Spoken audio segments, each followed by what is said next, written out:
So today we have a jam-packed news week, and welcome to the Thursday show. Helldivers 2 mess up again, which makes something historical happen, and also the Superman trailer came out today, so exciting. Before we get into that, make sure you guys like, comment, subscribe, and watch the video all the way through. Let's get into it. So it seems like Helldivers just can't give themselves like just a foot up.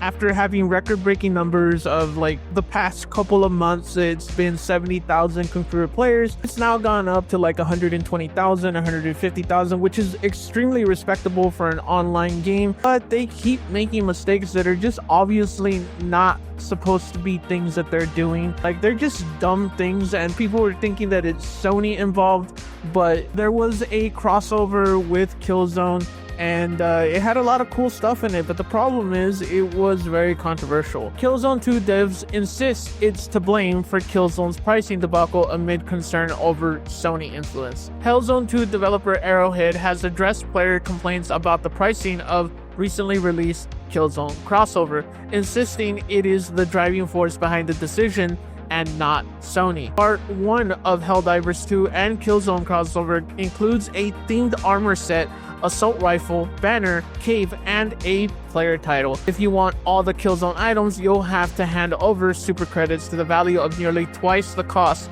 of the premium Warbound, and nearly half the price of Helldivers 2 itself. Arrowhead CEO Seamus took to the Helldiver Discord to answer questions with varying success, at points angering the studio's community even further. Firstly, this is our first collaboration, so we'll be figuring out as we go along. Let us know what you'd like to see in the future. Secondly, it's optional. The more of this we sell, the more Illuminate type stuff we can drop for free. The comment in particular didn't go well, with players pointing out that Helldivers 2 is not a free game and therefore should not take a free-to-play pricing strategy.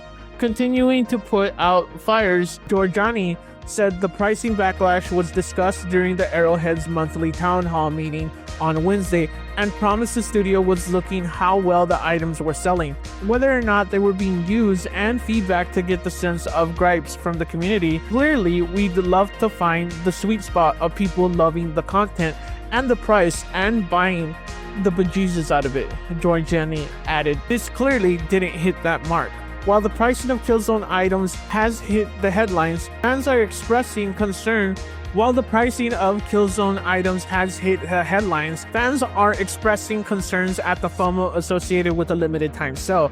Part 1 of this Killzone crossover will only be available in Helldivers 2 in-game store for 5 days before it's rotated out. Giorgiani then said running Helldivers 2 was hard, and admitted the studio has never run a big live service game before. The last release Arrowhead had in 2015, and the studio was much smaller, he said. We're doing our best. Sometimes we fumble. I think we've shown that we can persevere and improve things in due course. I understand you'd like us to never fumble, but I can't promise you we'll hit every mark every time. Amidst the backlash, fans had wondered whether Killzone's pricing was forced upon Arrowhead by the publisher and IP owner, Sony. After all, Sony's controversial relationship with Arrowhead and Helldivers 2 player following the company's decision to force PC gamers to link PSN accounts to play.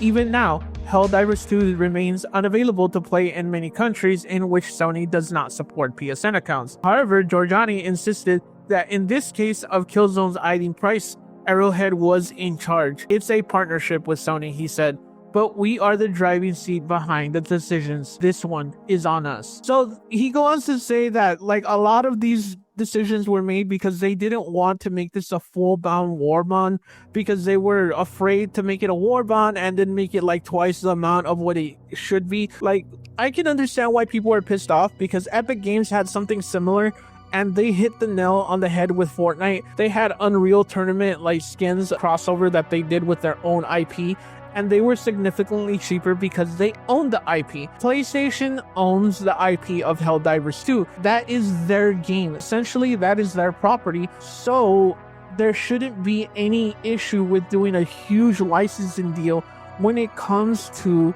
Killzone and Helldivers 2, because Sony owns it. So why would you license something to someone that you basically own? You don't own Arrowhead, but you own the game, so it's your best interest to give that IP to them in order to make crossovers, in order to make more money. Now, the problem is that a lot of these war bonds were like a whole $5 within itself. Like the gun that I purchased yesterday was 500 super credits, which is insanity. The most that those guns should have been, and armor, the armor should have been 350 credits, the gun should have been 250, helmet should have been at least a 150 to 200. Like, it was literally insane how much some of these armors cost. Granted, the other argument that you can make is that Helldivers 2 is very much farmable. Like, you can farm a good 500 to 600 credits, like if you're playing consistently and just have like an hour or two to burn with some friends. Like, it's very, very doable if you want to do it, but at the same time, I understand like a gun that's not cosmetic. Like, why would you put that in a warband? With that said, they did fix their mistakes when it came to the next part 2 of Killzone crossover. All the guns are free, and I think there's also some armor in there as well. I could be mistaken, but like all the guns are free, and they're pretty much can use them right now as we speak. So like, they learned their lesson. They understood that this was a little bit too pricey, and I guess for the amount that people were spending, they just gave stuff for free because they're like, okay, like we kind of overcharged and we knew we were overcharging, but we wanted to see if we could get away with it. They did not get away with it, and I hope that Arrowhead learns their lesson. This is true. Helldivers, the first one, was basically a small indie game. It wasn't even AAA. It was an A game that a lot of people loved, that a lot of people were behind, and like it's good that they made a part 2, but this jump is a big learning curve for them, so I kind of understand. So like, I give them a little bit of a pass, but at the same time, those prices were a little bit concerning. Let me know what you think in the comment section. Do you think that the price was justified considering that you can farm the game? Do you think that the prices were egregious? And let me know what you think in the comment section. What do you think Arrowhead should do, and what crossover series should they do next? So the Nintendo Switch has officially made history with finally passing the overall lifetime sales of the PlayStation 2, and like, it's not surprising. The PlayStation 2 was revolutionizing for its time, but the Nintendo Switch just kind of changed the game with having a portable system that you can take anywhere with you and play AAA games from Nintendo, and it being the universal system that everybody uses. So like, it makes sense that this happened. November 2024 sales chart, Nintendo Switch passes the PlayStation 2 to become the second best-selling gaming hardware in US history. The Nintendo Switch has officially passed the PlayStation 2 to become the second best-selling gaming hardware in the United States, now trailing only the Nintendo DS. This comes from November's video game sales report, which state that the lifetime unit sales of the Nintendo Switch are now at 46.6 million, updated at 12:20 p.m. Ms. Catella tells IGN that the Switch currently trails the Nintendo DS by 7 million units in the US, so it's probably not catching up anytime soon. Yeah, like, this is like a really short story. Like, the Nintendo Switch has been doing bonkers numbers because A, it's very accessible for any adult, and B, it's very accessible for any child. These consoles are not very complicated, but they have a lot of fun games that a lot of people love. So like, if you want to pick one up and just start playing games and take them with you, if you want to play games on the bus, on the train, on like on a car ride or something, these are the things to go. It's not surprising that Nintendo Switch caught up, and I wouldn't be surprised if they catch up to the Nintendo DS eventually, at least 2 or 3 years from now. I would not be surprised, because the Nintendo Switch isn't going anywhere. It's essentially going to be like the secondary device that people can get for their children to play games. So like, I wouldn't be surprised if it caught up and became #1 overall, like, of all consoles. So don't be surprised if that happens, but this goes to show you why PlayStation and Xbox are thinking about having a handheld of their own, because that market is untapped potential that the Steam Deck showed that, and the Nintendo Switch showed that there is a giant market for. Let me know what you think in the comment section. What do you think of Nintendo passing the PlayStation 2, becoming the second biggest gaming hardware in US history? So let me know what you think in the comment section below. So if you've been keeping up with the show, you know that PlayStation and Sony were interested in buying Kadokawa. Kadokawa owns a myriad of business, but the key ones that Sony wanted was, of course, FromSoft and their anime and manga division. And it was speculated that PlayStation and Sony were more than likely going to buy Kadokawa, but for now, they only bought more shares to be majority placeholder of shares. Sony becomes the largest shareholder in FromSoft parent Kadokawa. No full takeover for now. Sony has invested 50 billion yen, approximately $318 million, in FromSoft's parent company Kadokawa, putting the brakes on a full takeover for now. With the investment, Sony becomes the largest shareholder in Kadokawa with 10% of the company's shares. Chinese megacorp Tencent is next in line. Kadokawa and Sony have formed what the pair described as a strategic capital and business alliance, with a goal to boost Kadokawa's long list of intellectual properties. The announcement of deals includes vague corporate speak about how the two companies plan to work together in the future, but there is a line about adapting Kadokawa's IP into live-action films and TV dramas globally, co-producing anime works, and further expanding the publishing of Kadokawa games. The line in particular has already sparked speculation that Sony may help release a live-action Elden Ring movie or TV series of some kind, but it's worth pointing out that much of Sony's interest in Kadokawa has to do with its anime business, as opposed to its video game business. Sony boss Hiroki Totoki commented, "Through the capital and business alliance, we will become the largest shareholder of Kadokawa, which consistently creates a wide variety of IPs, including publications and books, such as light novels and comics, as well as games and anime. By combining Kadokawa's extensive IP and IP creation ecosystem with the strengths of Sony, which have been promoted the global expansion of a wide range of entertainment, including anime and games, we plan to work closely together to realize Kadokawa's global media mix strategy, aimed at maximizing the value of its IP and Sony's long-term vision, creative entertainment vision." Last month, financial experts said the PlayStation maker might have been put off by the deal due to the cost of having to acquire all of Kadokawa rather than the parts it was actually interested in. Kadokawa was reportedly only interested in doing a deal with Sony if it bought the entire company. Sony, however, was reportedly only interested in extracting assets relating to anime and video games, which presumably included the developer of Elden Ring. Buying all of Kadokawa would cost 64 billion yen, approximately $4.3 billion, according to expert estimates. Sony's cash for buyouts is apparently light at the moment due to investment made elsewhere. As a point of comparison, Sony bought Destiny developer Bungie for $3.6 billion back in 2022. The studio has since suffered multiple rounds of layoffs and project cancellations. There's also apparent prospect of a bidding war or a scope for Sony to buy 50% of Kadokawa and turn it into a subsidiary it doesn't wholly own. Kadokawa's business extends into areas that fit into Sony's broader entertainment offering, which includes anime, manga, TV, and film. Kadokawa is prolific publisher of anime, and Sony already owns streams like Crunchyroll and Funimation. As well as FromSoft, Kadokawa owns Danganronpa developer Spike Chunsoft, Octopath Traveler developer acquired, and RPG maker and pixel game maker developer Gacha Gacha Games. Kadokawa is the majority owner of FromSoft and around 70% of the company. Sony already owns around 40% of the developer, with Tencent owning around 16%. So I don't really blame Sony kind of putting the brakes on this entire takeover of Kadokawa.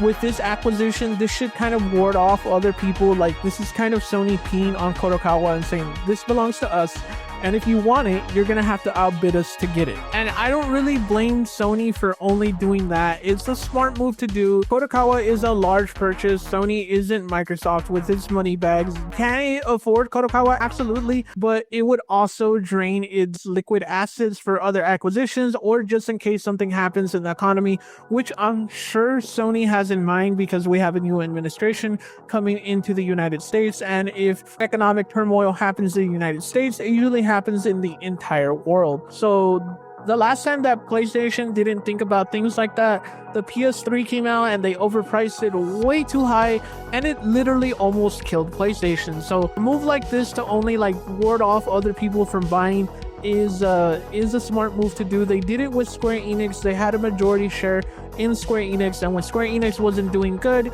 instead of fully purchasing them, they were like, okay, we'll fund your games, but we're not going to purchase you, and we're also going to sell the stock for collateral and money.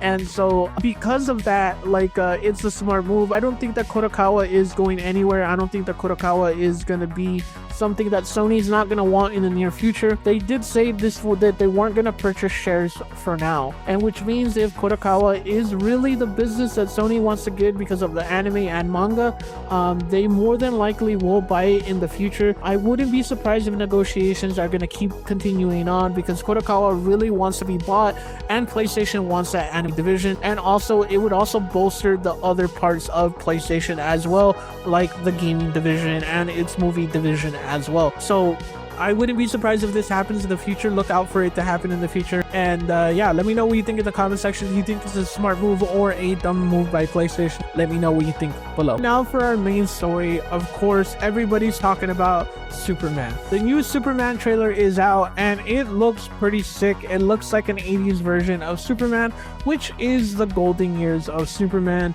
and or golden age of Superman. But yeah, first Superman trailer reveals supporting superheroes, giant monsters, and a very good Crypto, the Superdog. Warner Brothers has released the debut trailer for DC Studios' upcoming Superman movie. The 2 minutes and 22-second long trailer provides a detailed look at not only at David Corswald's Clark Kent / Superman, but Rachel Borschna's Lois Lane. I know I butchered those names, and I'm gonna butcher this guy's name too. And Nicholas Holt's Lex Luthor. We also see a number of supporting superheroes, including Eddie Katari as Michael Holt and Mr. Terrific, Isabella Merced as Hawkgirl, Nathan Fillion as Guy Garner and Green Lantern, and Anthony Kimura as Rex Mason as Metamorpho. Meanwhile, we get a look at Superman at his old school best, saving an innocent child's life. On the other end of the scale, we see two huge monsters Superman goes up against in the movie: a fire-breathing skyscraper-sized kaiju and an otherworldly tentacle monster that shoots energy beams. But the star of the show is Crypto, the dog, who rescues Superman in a surprisingly vulnerable position. Battered, bruised, and bleeding, prone on a snowy surface, Superman whistles for Crypto, who comes running to his aid. Superman pushes his cape to Crypto's nose and asks to be taken home. In a Q&A with writer-director James Gunn, attended by IGN, the DC Studios co-chief explained the thinking behind showing Superman in such a state in the film's debut trailer. I think that was important to be able to see that he's up against something which can hurt him, Gunn said. And so to see him in a vulnerable moment, there you go. Wow. Oh yeah. That's something that a lot of people see in a trailer. They're like, oh my gosh, I haven't seen that before. Oh, it's a little blood coming from his mouth. What the heck? Where's that coming from? Other moments of note in the trailer include what looks like an uprising by Superman supporters, an angry mob throwing things at Superman